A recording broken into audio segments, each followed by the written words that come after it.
Alright, good morning mga kawasak. So today is Wednesday at baka sa Friday night ay umuwi kami ng Quezon kasama yung ate ko guys, Tansa. Sundin ko siya doon, then uwi kaming Quezon. So yung sasakyan naman niya yung aming gagamitin, no? Online. Selfie verification pa. So online na tayo guys, no? At yun, wala pa tayong booking.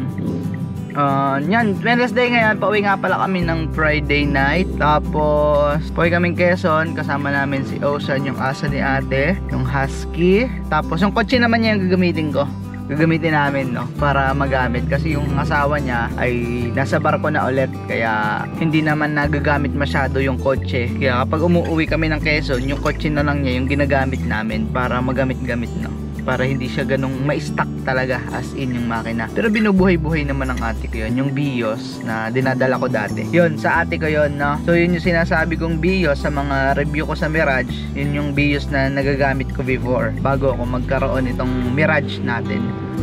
So grabe kahapon, no? Nakamagkano 123 pesos. Oh my god, bagay.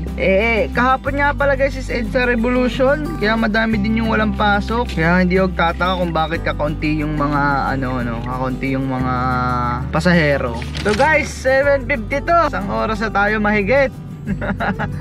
Wala pa rin. Ano ba naman yan? Ba't ang hina ngayon? Nagtataka ako kasi nung mga nakaraan naman, ala pang 5 minutes dun sa labas ng apartment ko, ay may pumapasok na. No, hindi talaga tayo nasisiro. Dito kay na boss, yan. Katagalan ko na dyan tambay talaga is 30 minutes. May pumapasok na. Bakit ngayon wala? Wala talaga as in. Walang pumasok. Kahit na kung pasaan man. Aba wala talaga. Ngayon mag-aksaya naman tayo ng gasolina. Mag-rolling na lang ako, no? Para ako na lang yung humanap sa pasahero. So kahapon pa tayo lugi. Kahapon naman kasi ay may inasikaso tayo. So ang nangyari ngayon ay Kuwi ba yun? Kuwiing, ganun. Basta yung naka-line up pa yung ating cryptocurrency guys, yung Pi. Sayang din yun, nasa 500 plus din yung Pi ko. Tapos yung rate ngayon ay nasa $1.6 ang isa. Times mo yun sa 570. Diba, malaki-laki ding pera yun. So nahuli ako ng pag-activate ng KYC, pag-aayos, no? So ngayon ko lang siya ginawa. So yung friend ko kasi ang nagsabi nun sa akin dati, nasa Japan pa ako, pero nakapag na siya, nagawa na daw niya nun yung KYC niya ng 2022 pa. So ako ngayon lang, ngayon lumabas na yung value nung cryptocurrency na yon. Lahat ng meron ng Pi, lahat na nagma-mining ng Pi, sabay-sabay silang KYC, nag-migrate, parang ganon, basta nagkasabay-sabay. Kaya ngayon mahaba yung traffic, mahaba yung pila, yung line up, para makapaglabas ka nung cryptocurrency na yon. So ngayon, yun yung naging problema ko, hindi ko mailabas ngayon. Hindi ko alam kung kailan, pero bahala na, kasi wala din naman akong pinuhunan doon para magkaroon ako noon, pindot-pindot lang. Pero sayang din naman kung hindi natin makukuha. Pero di man ako umaasa, ilalagay ko na yung loob ko na wala, para ayun, hindi ako ma-disappoint kung sakaling hindi na yun mailabas, no. Sayang yun, malaki-laking pera din yun.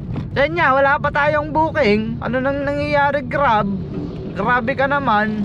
Isang oras na higit na ako doon. 6:30 tayo lumabas, mag-alas 8 na, 7:55 na, wala pa din, nga pa din. So ngayon, punta ako dito sa medyo pabayan, baka makakasimot-simot tayo dito, no. So hindi na nga pwede tumambay sa SM kasi kahapon pinaalis na ako dun. Lahat kami ng mga nakatambay na Grab doon is pinaalis na.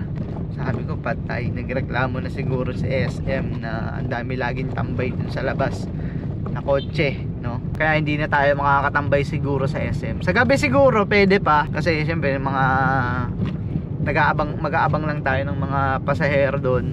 Pero siguro pag gagantong araw, hindi tayo makakatambay basta-basta doon. Pwede tayo mag-drop off or tambay na mabilis lang, pero hindi na tayo katulad doon na kahit ilang oras okay lang tayong nandun. So ngayon hindi na. My god. 10:55. Guys, ngayon lang tayo nagka-booking. So ang ginawa ko kanina, may isang oras ako nag-aantay doon sa bago nating inispatan, ay umuwi muna ako, no? Umuwi muna ako para kumain. Kahit na may dalawang pagkain, dito na ako kumain sa bahay. Para at least habang nag-aantay tayo guys, is nakaano tayo, nakaupo lang tayo dyan, nakahiga lang tayo sa bahay, no? So yun lang mga kawasak, unang booking. Malapit lang sa amin, no? Papunta ng Emilio Aguinaldo Medical Center. Dito lang sa Dasmariñas, Cavite. Grabe katumal ngayon mga kawasak, no? Iba, ito. Anong oras tayo lumabas? Ngayon lang tayo nagka-booking, no? Saan ba to? Bandaan natin. Ito, kanan. Makita ko din sa mga group, ano din sila, medyo hassle, medyo matumal din yung kanila. By the way, nasa Quezon City pa yun, 5 AM siya lumabas. Tapos ano oras na kanina, alas 10, wala pa siyang booking na makuha. Ganong katumal ngayon. So lalakas ulit yan sa mga ano, sahudan, yung ganyan. Tapos pag weekend, no? So may nakuha tayong booking dun sa May Lasal. Tapos naihatid natin dito. So nag-on yung auto accept natin. Napindot ko kasi yung ride guide ba yun? Basta yung para ma-guide ka kapag ano, sa mga potential na booking, no? So inon ko, di ko alam na automatic pala na ma-on din yung auto accept. Sabi ko bakit parang kakaiba yung pop-up natin. Yung pag pop-up ng bookings is kakaiba, ano? So naka-on pala. So yun guys, nakakadalawa na tayong bookings. At balik tayo dun sa Lasal guys, kasi parang madaming booking din ngayon Sabi sa inyo i-booking na ulit tayo Sa Lasal na naman guys ang pick up. So tingnan niyo, no? Daming Fortuner diba? Kulay puti. So may panibago tayong booking guys. Papunta naman ng Salawag guys, no? Salawag, galing dito sa Lasal, no? Naka-saver 181 pesos, pero pwede na. Kaysa naman nakatingga tayo. At katulad kanina na napakatagal nating walang booking, no? Grabe guys, yung sumakay may kasamang bata. So dito pa talaga pinakain sa loob. Hindi na ako na-emig pag ganyan Talagang pagbaba nila, saka ako na lang chine-check kung madumi ba yung likod. So dumi nga kanina. So bumaba pa ako after nila para pagpagan yung upuan tsaka yung mating natin, kasi ewan ko nung kinain nun.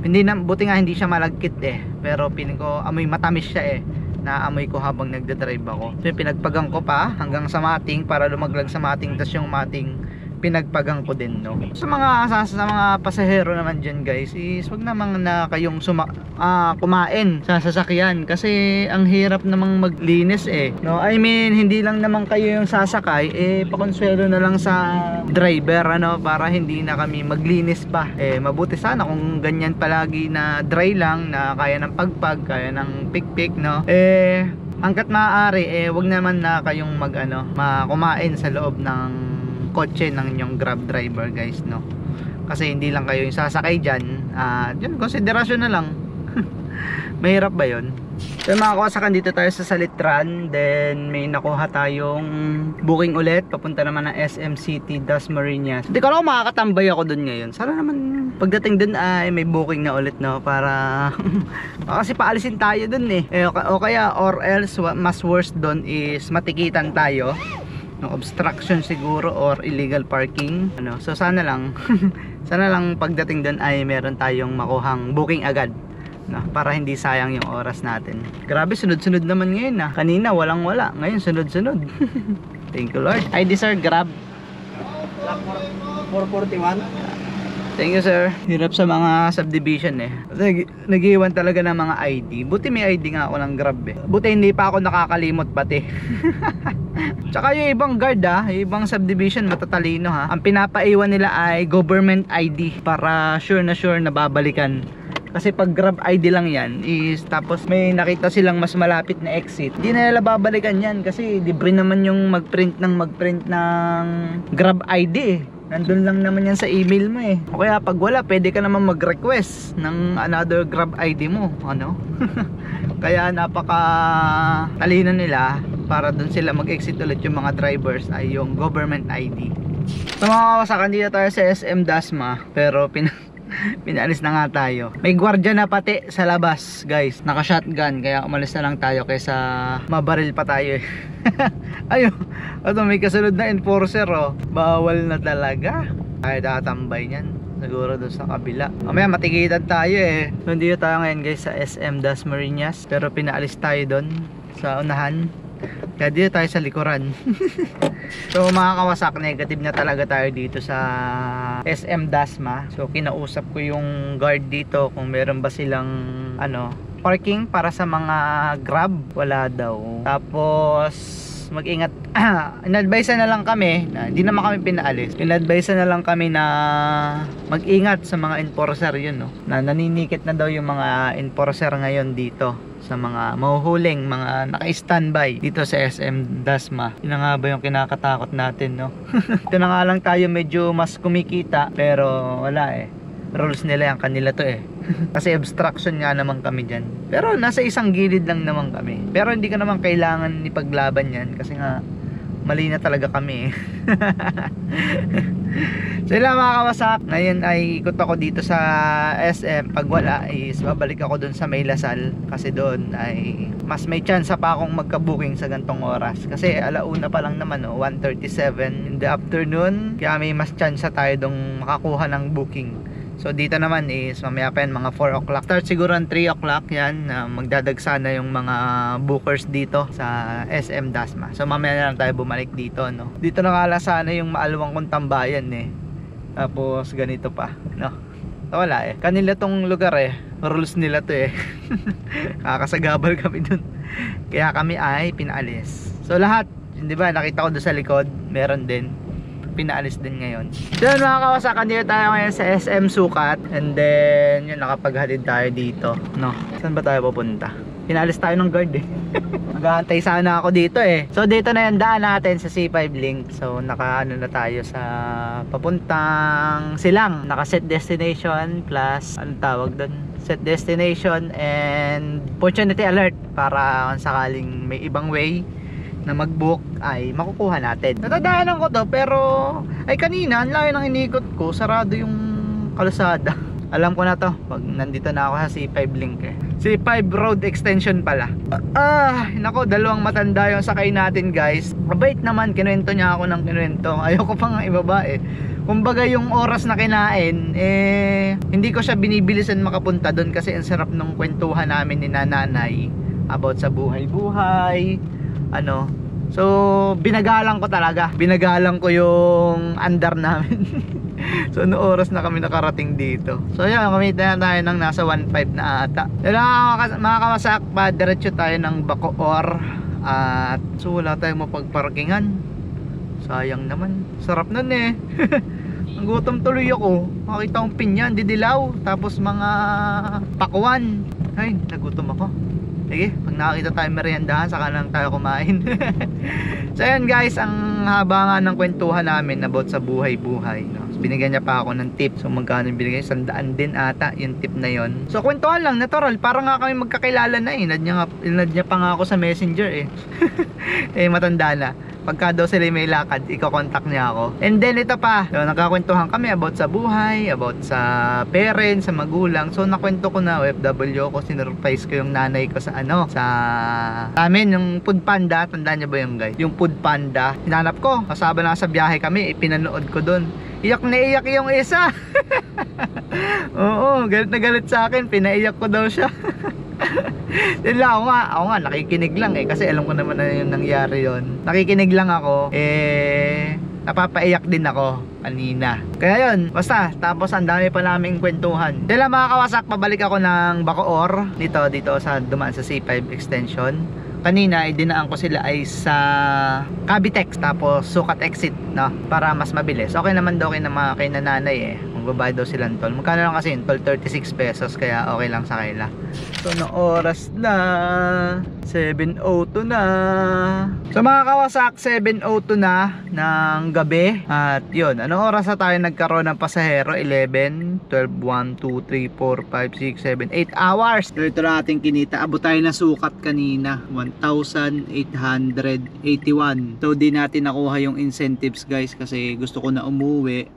Isa na lang isang ride na lang eh, baka mamaya mapalayo pa tayo. So namamagod na ako guys. So ito naman yung kay GR natin ay yung silver tier ay 165 ride, 152 na. So kulang na tayong 13 rides, no. So kaya ko yan bukas siguro hanggang sa Makalawa. Kasi 2 days na lang, oh. So yun lang mga kawasak. So hindi lang pala ako yung matumal, guys. Kasi nakita ko din sa mga page sa mula alas 5 tapos hanggang kanina alas 6, kinita lang niya ay 1.6. Bonderehan pa siya. Sabi niya, oh, ang bunado na naman daw siya sa pang-boundary. Pero yun mo 1.6, no? So maswerte pa tayo. Naka 1.5, naka 1.8 tayo, 1.881. Pagpalagay mo na 1.9 kasama yung mga ibang tip. So maswerte pa tayo nun. So sila yung mga nagba-boundary, nakakaawa naman, no, na kulang na nga sa Grab. Kasi naman minsan talaga dadaan sa panahon na ganyan, dadaan yung mga araw na matumal talaga, guys. Hindi laging masarap ang biyahe. Hindi tulad nun pag nalabas tayo, lalo ng December, half day pa lang nakaka 2,000 na tayo, nakaka 2,500. Itong mga nakaraan, yung nagdaang mga holiday ay nakaka 2,900 tayo, 3,000. Sa maghapon naman yun na. Pero ngayon tumalo. Pero by the way, okay lang yan. Ang naigas ko naman 700 minus 19 equals to 12. Meron pa tayong may uuwing 1,200, no? Pero lumabas ako 6:30. Tapos nagka-booking na tayo ay 10:52. Yung una nating booking niya nakalagay dito. So pagpalagay mo na 11 o'clock na tayo nagka-booking simula ng 6:30. Pero ang ginawa ko doon, guys, ay umuwi muna ako alas 9 ata yun. Dimot ko na kanina tapos basta mag-aalas 10 yun. Tapos kumain ako. Pagkakain ko, ayun, nag-online na ako ulit. Sa bahay na ako nagantay nakahiga. Siguro almost 30 minutes din yun or 1 hour yung pinagantay ko or 45 minutes. Ewan ko, basta matagal din. At least nakahiga lang ako doon habang nag-aantay ng booking, no. Ayun, nabigyan tayo ng isa, Saber. 3 pang malalaki yung sumakay. Pinakauna nating booking. So tanghali na. So yun, wala nagsunod-sunod na after nun. Tapos yun, umabot pa tayo na Sukat, Paranaque, no, sa SM City Sukat. So yun lang mga kawasak, nandito na ako, malapit na ako sa amin. And yun, bukas na lang ulit. Kasi sa Makalawa ay pauwi ako ng Quezon. Kasama ko ang aking ate Tanek, pauwi, no. Yan lang, ride safe always and peace out.